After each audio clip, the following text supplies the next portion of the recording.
Welcome back to Selling Your Business with David King. I'm David King, and today I have the privilege of being joined by Tim Malott with Shoreline Partners. Welcome, Tim. Thanks, David. Good to see you. Tim is an investment banker with Shoreline Partners. He's the founder of Shoreline, and he lives and breathes mergers and acquisitions. So we're going to have no shortage of useful information today from Tim. So with no further ado, we'll go ahead and dive in. Tim, why don't we talk a little bit about your background? You studied accounting, worked as a CPA, got into banking, and then investment banking. I hit everything. Yeah, I think you did. As you know, I describe myself as a recovering CPA from my first career, but I found it's great background for what I do and the advice and counsel I can give my clients as they're going through an M&A transaction. Go ahead, I'm sorry. I was going to say, and then after 5 years in public accounting, I was hired as president of a troubled bank in Northwest Indiana. And while there, I got the bank turned around, restored to profitability in a year. And that's kind of when I first saw my background fit with what I do now in M&A engagements, because as a troubled bank, a lot of my challenge was finding a creative solution to work out with problem loans to make it work for both the bank and the borrower. And that's really the common theme that's continued through my careers is finding creative solutions to problems. And that's ultimately what it takes to get an M&A deal done, as you know. Right. How long have you had Shoreline? I've been here 26 years now. 26. Congratulations. Thanks. Now, if you could give me just a 30,000 foot description of your services as an investment banker when you're representing a company to get them sold, what type of services do you provide from beginning to end, roughly? Sure, and I'll just add that people kind of describe us in different ways. As you described, we're an investment banker. People might describe us as an M&A advisor.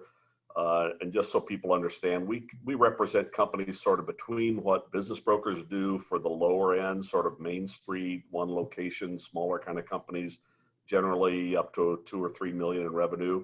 And then what Wall Street does for larger, $500 million and up kinds of companies. So we're in that, I say, the lower middle market. So companies in the $5 to $10 million range up to 100 or 200 million, somewhere in that range. On the sell side, we represent the owners when they're ready for a liquidity event of some sort. That could be they're ready to retire, they want to exit the company, or for any other reason. Maybe they want to buy out a retiring partner or shareholder, and any reason any transaction where it's going to make sense for them to sell an ownership position in the company. We spend the first 30 days of each sell side engagement in our preparation. We have a half-day meeting with our clients that's pretty intense, where we learn everything about the company. And people say, well, you can't learn everything about a company in 3 or 4 hours. And I guess that's putting on my former CPA / auditor hat, my 12 years in commercial banking. And I'm pretty quick read on, as I know you are, David, on what's going on with the company by reviewing their financial statements and talking through the financial statements with the owner. You gain a good sense of where revenue comes from and where expenses come from. During that meeting, we're also looking for add backs that we can make, maybe mistakes or one-time costs that a buyer wouldn't incur, personal expenses of the owner that maybe will run through the business, because we want to present income statements to prospective acquirers that would look like had they owned the company. So a lot of those things would go away. At the end of 30 days, we come back to our clients with a written confidential memorandum that describes the company, identifies its core competencies, growth opportunities, all those kind of things, recast income statements, and a list of prospects that we want to market to. After that, after our clients approved everything, then we begin marketing to prospects we've identified. Our objective is to ultimately generate multiple offers for the client, so they have choices. And then we negotiate kind of in a private auction setting to get them the highest and best value the market will produce. Work closely with their other advisors, coordinate the buyer's due diligence to shepherd the transaction through to closing. And you mentioned them briefly, but from a legal and from a more practical standpoint, is there a big distinction between the services of a business broker and the services of an investment banker? Yeah, I think I guess two fundamental kinds of differences that I see for the most part is we've got a lot more just general business experience than most business brokers. There are some good business brokers out there that have broad business experience, but a lot of them are sort of real estate agents that decided they wanted to go upstream and sell companies that have a bigger value than a house. So we've got broader business experience. In addition, there's kind of a difference in the approach to how we sell companies. Business brokers will typically take a listing, and you hear them talking about having a listing.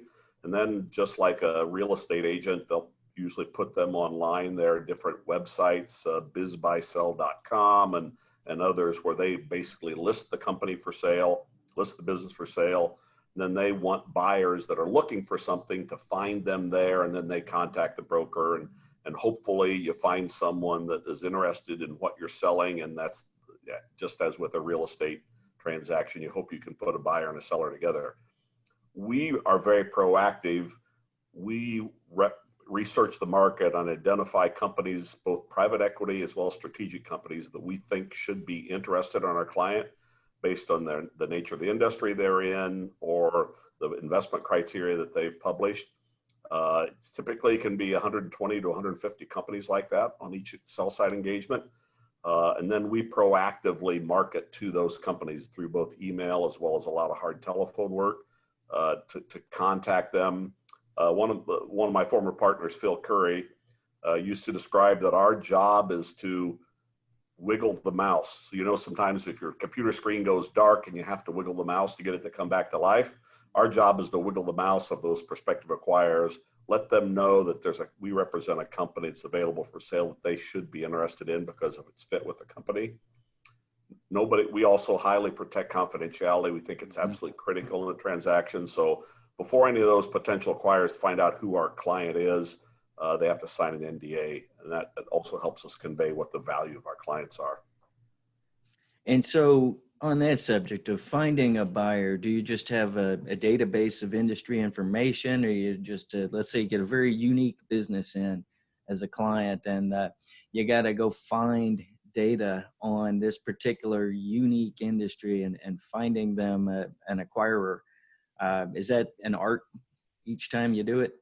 Yeah, we think it is an art. We have access to a lot of different databases, and depending on what the right kind of fit is, after we have that half-day meeting with our client, we come back to our office and kind of sit down around the conference table and brainstorm on what are the categories, what are the attributes that we think would describe who the buyer should be. And one of the things we try to do is think outside the box. A lot of times, sellers believe that somebody in their industry is going to be the best buyer. And we found they're often the least value because all companies in their industry are doing is buying market share. There's very little real strategic gain. So here's something interesting, David. I think I've mentioned this to you over the years. I don't remember. So occasionally we'll get brought into a situation where maybe our client has had discussions with one or two or three companies, and they're actually fairly far down the road. They may have even exchanged financial statements, and we're brought in to negotiate the transaction and shepherd it through to closing and increase the value that maybe has already been talked about, with the exception of those kind of situations. So when we're brought in to market our client to a broad group of prospective acquirers, in 26 years that I've now been doing this, we've never once sold one of our clients to a buyer that our client thought would be the buyer. I describe that a little differently. You know, our clients really don't know other companies outside of their direct industry. But the biggest strategic gain is often for a company that's maybe in a side industry, so they can sell more products to our clients, customers, or vice versa, or our client will add geography or something more strategic, and that's where you get the best values. Where's there the biggest strategic gain, not somebody that just, you know, is trying to buy market share. So we believe thinking creatively about who should be interested in acquiring our client is a real art, and it's a way we maximize the value we get for our clients in the market. Now, when you take a client out on the market, do you help them develop a realistic price that they should hope for? You use industry multiples of EBITDA, and do you have, say, an asking price when you approach a prospective buyer, or do you wait for them to make an offer? How does it typically work for negotiating the price? And and then having something on your end to back up what you should be able to get. We never put a price on our clients. Okay. We believe that becomes a ceiling, not a floor. And so Okay. our job is to present our client in the best opportunity to the marketplace, to the acquirers we think should be interested. We answer questions they may have, and then we want them to make an offer. And while we're in that marketing process, we send our clients a weekly update of everybody we're talking to, what they've said. Do they have questions? If they're not interested, we ask them why. And so we tell our clients that as we get feedback from the market on the opportunity, they're also going to learn how the market views the opportunity. As I mentioned earlier, our objective is to get multiple offers for our client. I always say if we had a half a dozen of them on the table, they'd be apples and peaches and pears and plums, all different in terms of how much cash is up front. Is there any seller financing to be provided? Is there an earnout? What's the structure? Are they proposing an asset structure or a stock sale? And then working with our client on what they like and what they don't like, we kind of work one against the other in a private auction setting to get ultimately to where there's the highest value that the market will produce. And that's the best feedback for both us and our client on what the true market value of the company is. Now, occasionally, let's say we're out in the market with a client and we've got 3 offers that are around $10 million, to pick a number. And somebody else that we think is very interested says, give me some guidance. Where do I need to be? If we've already got 3 offers at 10 million, we don't need another offer at 10 million. So we might tell that person that if they want to get atop the leaderboard, it's going to need to be somewhere north of 10 million. So trying to give them at least a little bit of guidance on where they need to be. That doesn't mean that's where we're going to stop, because there may be multiple rounds of negotiations to get the highest and best value. We'd also go back to those 3 offers that are on the table for 10 million and tell them they need to up their offer to somewhere north of 10 million if they want to get atop the leaderboard. So we never put a price on our clients. That said, one of the things that I'll usually ask right up front before we're even engaged is, what does our client think the value of the company is? Because just like a real estate agent, if somebody says that they want to sell their home for $1 million, and the real estate agent knows the 2 right next door that are the twins just sold for 500,000, real estate agent's going to say, I don't want to work on this because you got an unrealistic view of value. And so we'll do the same thing with my clients. But for the most part, I find they've got a realistic view of value. They have some sense of probably where the multiples are going to be in their industry. And if they don't, I can give them, kind of a hand grenade, close enough view of where the value is going to be, just to make sure that we're kind of on the same page in terms of expectations. Well, Tim, that's one big difference between the services you do and what, say, a business broker does. Because if you go on Biz Buy Sell, that there are prices for almost every single listing out there, and I guess that's probably needed to attract buyers to know whether that's something within their price range.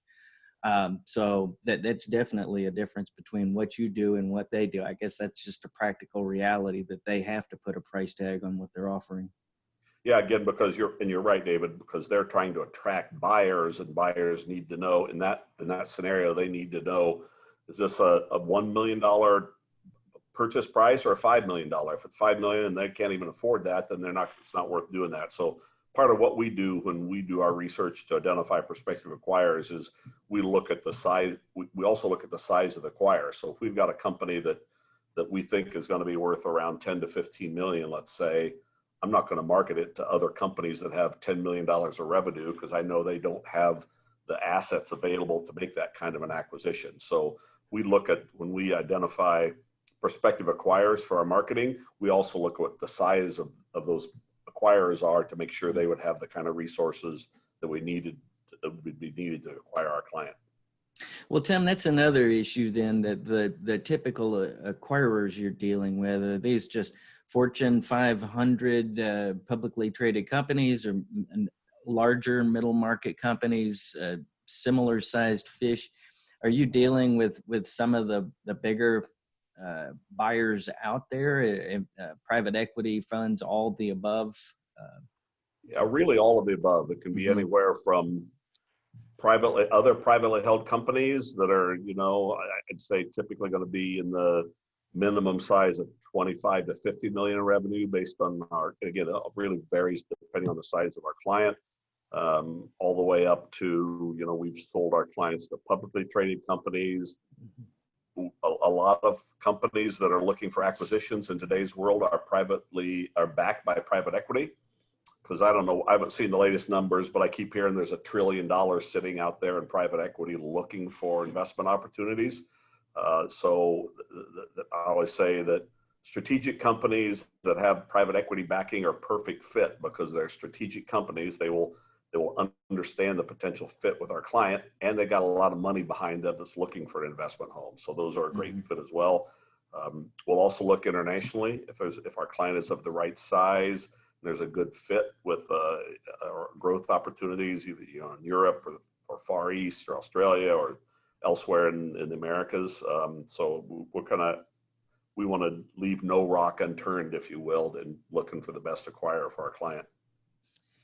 You mentioned the cash that's supposedly sitting on the sidelines right now in this 2020 market. What are you seeing out there? Are you seeing deals kind of stalling, or is activity still kind of sputtering along, or how are things going these days?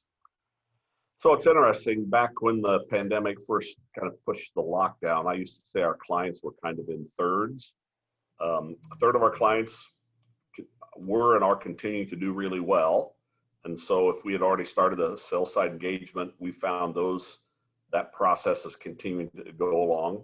About a third of them were kind of stalled out because our clients were going to take 3 to 4 months or so to kind of figure out where they were and how they were going to get restarted. And that was probably the same for their prospective acquirers. And frankly, about a third of them were just dead in the water.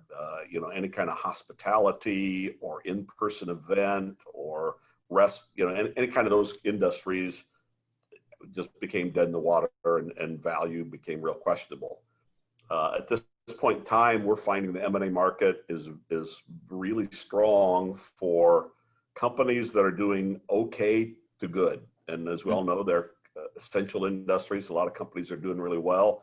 And we found one of the things I've said is that the interested acquirers, these are all institutional acquirers, companies and private equity, recognize that the coronavirus shutdown is going to be of limited duration. And none of us know for sure how long that limited duration is going to be. Is it 6 months, 12 months, another 18 months? But at some point in time, we're going to come out of it on the back end. And smart money is saying we want to be prepared, and now is a good time for us to be building making acquisitions and building our platform company. And we're seeing that. I mean, frankly, I think we've got 4 transactions that will be closing between now and the end of the year. So the other thing that's funny is I've always found that the summer is typically a slow time for M&A activity because kids are home from school, people are going on vacations, and so July and August are usually just really slow times for us for M&A stuff. It's been the exact opposite this year because, again, people in companies as well as private equity were kind of hunkered down at home through March, April, May, maybe into June. They're not going away on vacation. The kids are they just kind of had to deal with that. And so we found in July and August, as people were getting back to work and starting to do things, that July and August were actually really busy months for us in moving sell side processes as well as negotiating transactions ahead. So we kind of missed the summer this year for the M&A market. There really wasn't any slowdown. Slowdown occurred as it did kind of for all of us through a lot of the second quarter. Well, that's good news. I'm interested to see more deals coming down the pike then. So stepping back to a couple of general questions here, and if you could just describe for somebody who's planning years in advance to sell and what to expect, can you describe kind of the flow of a deal, and that at some points it'll sail along smoothly and everything will seem to be making great progress, and then other times it just naturally grinds to a halt and gets immensely frustrating for both parties, but eventually they grind through those spots. Can you share some of your war stories maybe? Sure. Again, to kind of lay some framework for how long it takes from start to finish, I say it'll take usually anywhere from 8 to 12 months from start to finish. First 30 days is preparation. Then we go into that marketing phase, and that can take anywhere from 2 to 4 months. Our objective is to get as many people interested as we can. Once a letter of intent is signed by our client, then it begins a due diligence period that can last usually around 45 to 60 days.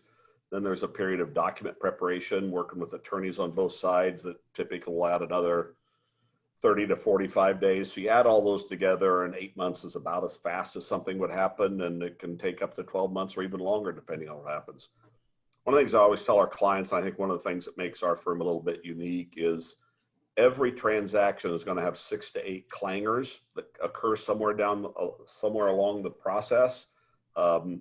Something's going to come up in due diligence. There are going to be issues that arise in the document preparation.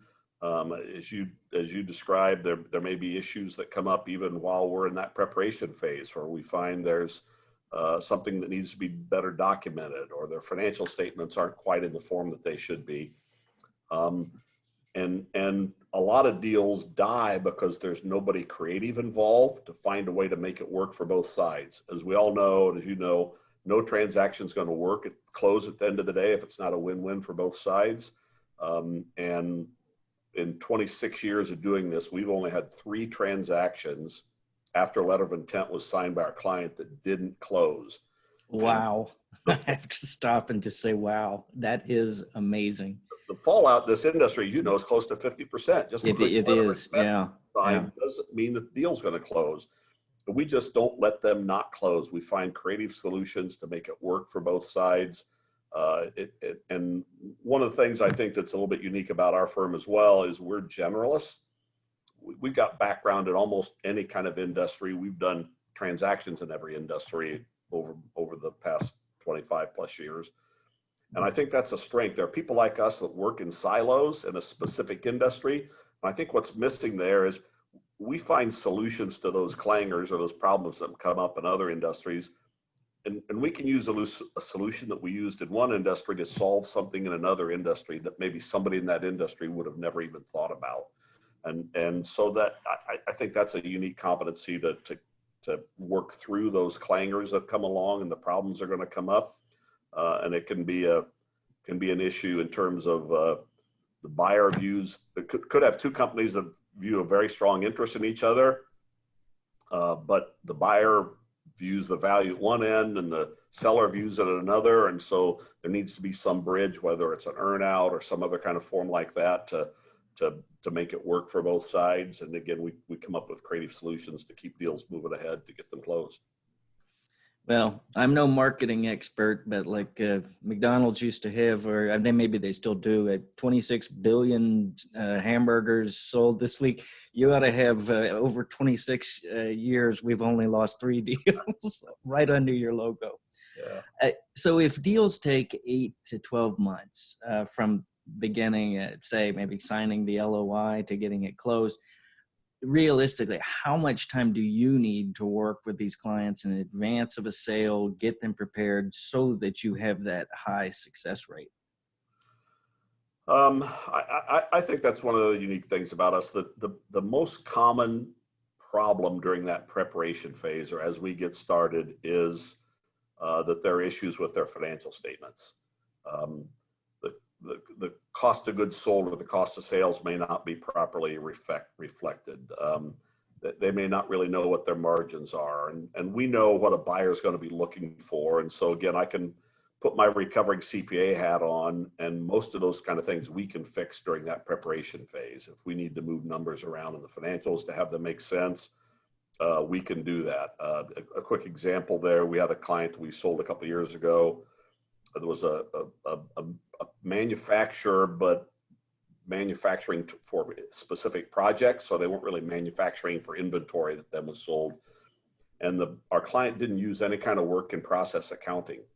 And so the financial statements really didn't reflect what had been done along the way. And so a lot of firms like ours would have told that company, hey, you need to go back out, bring in an outsourced CFO or a CPA firm to help you implement work in process accounting, and then come back to us when you're ready, and then we can take you to market. We kind of work with the client during that 30-day preparation phase to basically go back to the prior 3 year ends and implement work in process accounting as of each year end. So their financial statements were then credible, and the market then accepted those financial statements in terms of getting a deal done and putting a value on the company. So those kind of problems we can typically solve during the preparation phase. And we found one things we like to do in that preparation phase is really identify if there are going to be any potential due diligence issues. Because one of the things we found is almost anything can be solved where we're in that marketing phase, 2 to 4 months.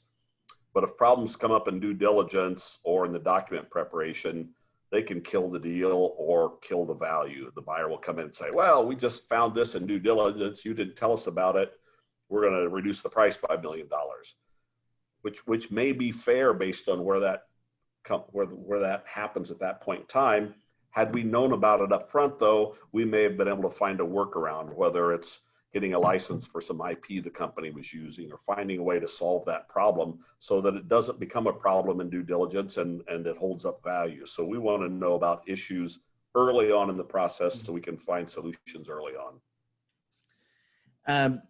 On that point, the different range of issues that could be there to deal with. If you've got a client with a very good budget, they may have a full roster of advisors and you got a full M&A team to pull the deal together and make everything go perfectly. But usually it's a roster of advisors here that's limited to a couple of different advisors.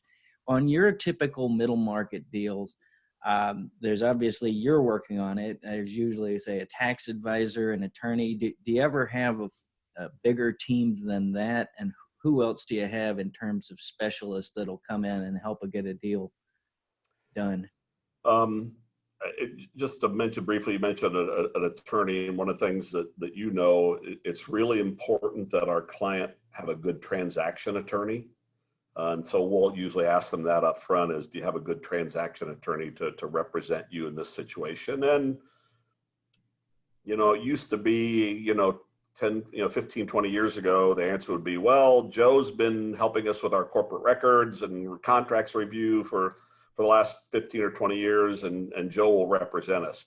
Today, we find a lot more business owners a little more savvy, and they'll say, yeah, Joe's been our corporate attorney, but one of his partners is an M&A specialist and he'll represent us on the transaction. Or they'll say, I'm not sure that our attorney is the right person to represent us, so they'll ask us then for a referral to a good transaction attorney like you or someone else based on what they're looking for. So it's really important that owners have a transaction attorney, experienced transaction attorney to represent them.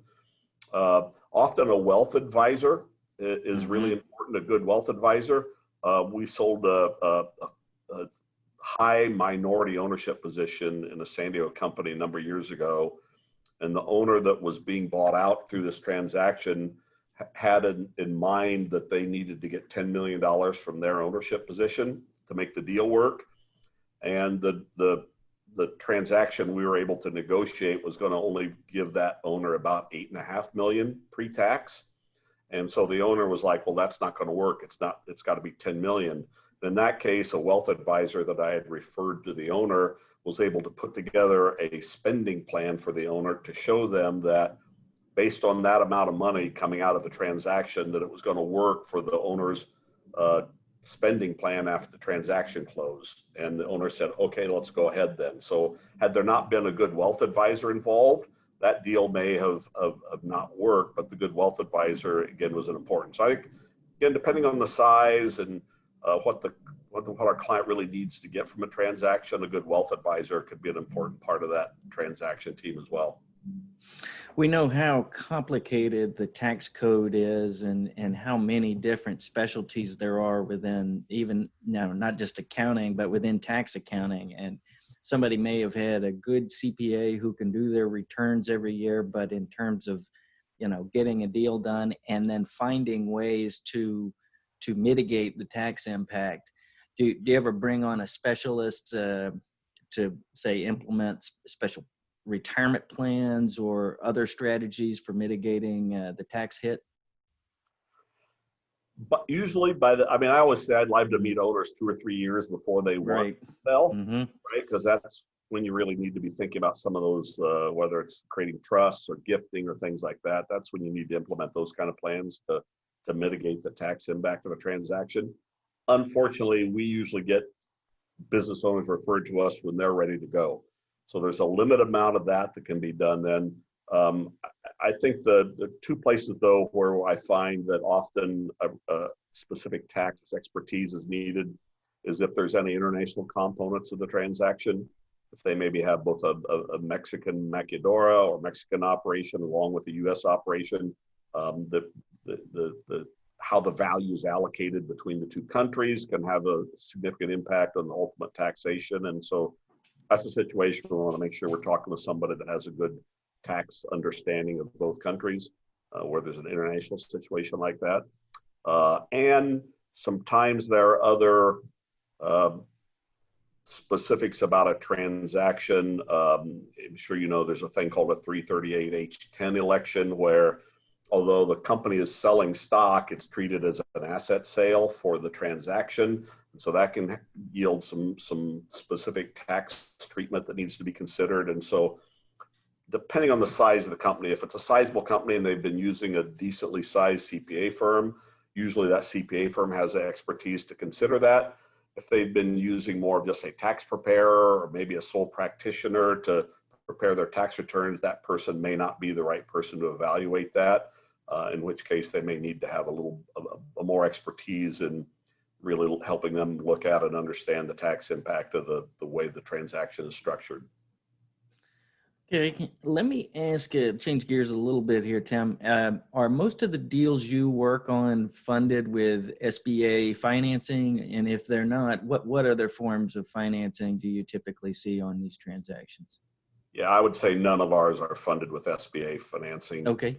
Now, as soon as I say that, of course, the one that is the exception that proves the rule, right? But ours are usually of a value size that SBA financing doesn't really accomplish it. Plus, we don't really sell to individuals. They're mostly going to be institutional buyers, both strategic companies as well as private equity groups. Mm-hmm. And so we find if it's private equity, again, they've got the money sitting in the bank someplace and it's not an issue. If it's a strategic company, they either have their own bank financing available or line of credit that the bank is committed to help them fund acquisition activity. Or depending on the size of the company, we got a client right now that we're negotiating LOIs with. We got 2 offers and we're kind of working one against the other to see how far we can get them up. In both cases, the buyers have said, we've got the cash in the bank, so there's no financing contingency. So we really are not dealing with individuals that would be looking to get some kind of SBA financing to transaction. Right. Again, that's a big difference between us and business brokers. Most transaction business brokers get involved in are of a size that SBA financing is perhaps needed or available to help close the transaction. So they're often working, even with a bank, they'll often bring a bank, an SBA lender to the transaction to help the buyer get the financing for the acquisition. Mm-hmm. No, it's on almost every single deal where there's an individual buyer, or even if it's a business to business acquisition, but it's a couple of small owners and they're going to go out and essentially have to put their neck on the line for the financing. Yeah. Tim, if you have a prospective client and they're looking to sell, say maybe in 5 years or so, what sort of advanced planning would you tell them to start today?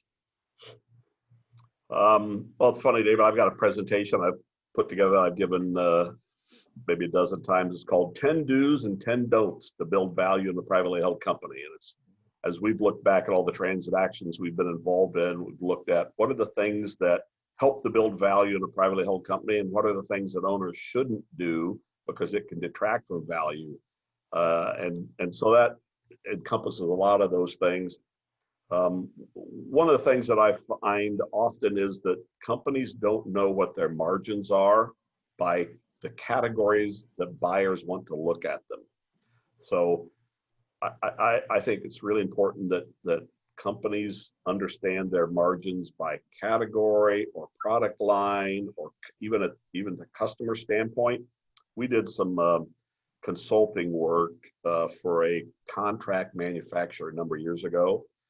This contract manufacturer had installed software a few years earlier that would allow them to put in machine time, labor time and rates, and all that kind of stuff. So if they had a contract they wanted to provide a quote to manufacture, they could quote the pricing to produce a certain gross profit margin. They could have a targeted gross profit margin for each individual contract. And what we found is, because the company hadn't really kept the software up to date, the software was so balled up that all the owners knew was that if they priced it a 0, a 1, or a 2, it was relatively more or less profitable. That's all they knew. And so one of our recommendations was they needed to go back and really keep the software up to date, so that they would be able to know what their margins were by customer and by job. But we also said, based on our review, that we were pretty convinced they were losing money on their largest customer and they didn't even know it. So 2 or 3 months after we had given them our recommendations on how to build value for that company, they came back to us and said, we agree, we need to get this software back up to speed. Actually, they ended up hiring a CFO who one of their lead responsibilities was to get the software working right. And they said, and based on our own review, we agree with you, we're losing money on our largest customer and we didn't even know it. They were able to go back to that largest customer, get a price increase of $200,000 a year with no other change in what they were doing. And as you know, contract manufacturers, because they kind of don't own their own products, don't have a big multiple. But if you put a 5 multiple, for example, on that 200,000, that was $1 million gain in value just from that one recommendation that we were able to identify. So knowing margins by customer, if you're a manufacturer, by product category, think about it from a buyer's perspective. What are they going to want to know about what you're selling or what you're manufacturing, and make sure that your accounting system and financial reporting system will provide that information for you. Tim, you've only got limited experience in deals that have failed, so maybe you'll have to call upon anecdotal advice from other deals you've heard about that have failed. But it's sharing advice to business owners and to other professionals who work on M&A transactions. Thinking of deals that fall apart, what advice would you give to people to preserve a deal and get it across the finish line, get it to closing? Be flexible is the first thing. Mm-hmm. Don't say no prematurely. I find often there's a lot more negotiating room than what sellers think there is. And if they say no, if somebody says, well, I'm thinking of giving you an offer for $5 million, would that be acceptable? If the quick answer is no, then the thing is probably dead in the water. As opposed to our response would be, we'd like you to give us an offer at $5 million. That doesn't mean that that person won't end up upping the ante to $7 million, maybe through negotiations and competition. So we always want to just go one step at a time. Other thing I think is really important, and this is tough for some business owners, is you really need to have a third party doing the negotiating for you. And that's really a lot of what we do for our clients, because owners are going to tend to react very emotionally. If they get an offer they think is too low, if there's some criticism of maybe their organization structure or the growth they've had or the facility lease, they're going to react emotionally to that, and that can kill the deal really quickly. And so part of what we do as independent third parties is we try to take the emotion out of it. And if the buyer's brought up a good point, we need to go back to our client and say, hey, buyer found this out during due diligence. None of us knew about it. Maybe there's some intellectual property that's got some issues with it that isn't quite as tight as what our client thought it was. And so we need to step back and think intelligently about what the issue is and find a solution to it. So I think one of the reasons a lot of deals never happen is there's owners try to do it themselves and they react emotionally to something that happens, and they, as people can do, they get angry and it chases the buyer away, as opposed to finding a way to make it work for both sides. So I think understanding margins are important, and having a third party represent them in the negotiations is important. And I think one of the things that we always ask clients is, what could you do with somebody else's money? If you had somebody else's checkbook, what else could you do with your company? Companies in this size range all have constraints both in management and in financial resources. So one of my recommendations to business owners is to keep a list of other things they could do, other products they could develop and sell, other manufacturing, could they expand geographically? Would they want to make acquisitions themselves?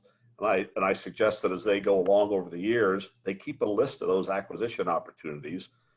While that company may not do it, the buyer that has more financial resources, our client may be selling a company that's like this. We want the buyer to think that if they buy this company, it's a much broader opportunity than what even our client's company would represent.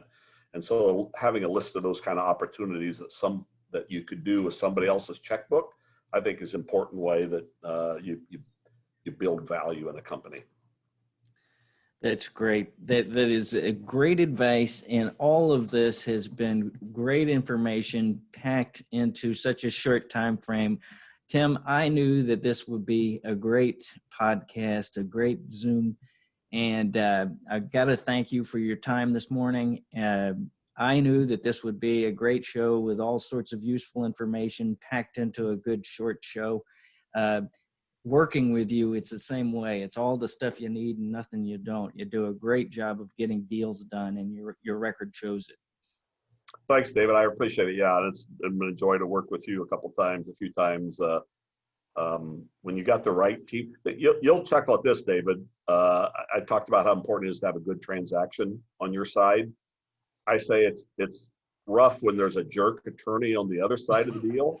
It's worse when the jerk attorney is on my side of the deal. I can't really yell at my client's attorney. So as we've worked together in the past, it's been great because I know we work together and are going to think intelligently and find the right solution as opposed to just trying to dig our heels in the sand and try to force something that isn't going to work for both sides. So I appreciate the opportunity. Yeah, I appreciate that. And I'll throw in another thanks here. I'm David King, the author of Selling Your Business, Begin with the End in Mind. It's available on Amazon. And Tim was a contributor. Tim reviewed my book pre-publication and gave some great input, both substance and also literary cleanup. There, he's raised by an English teacher, I believe. So, if the book reads well, thank Tim as well as my own work. So, with that, this was Selling Your Business with David King. We look forward to seeing you next time.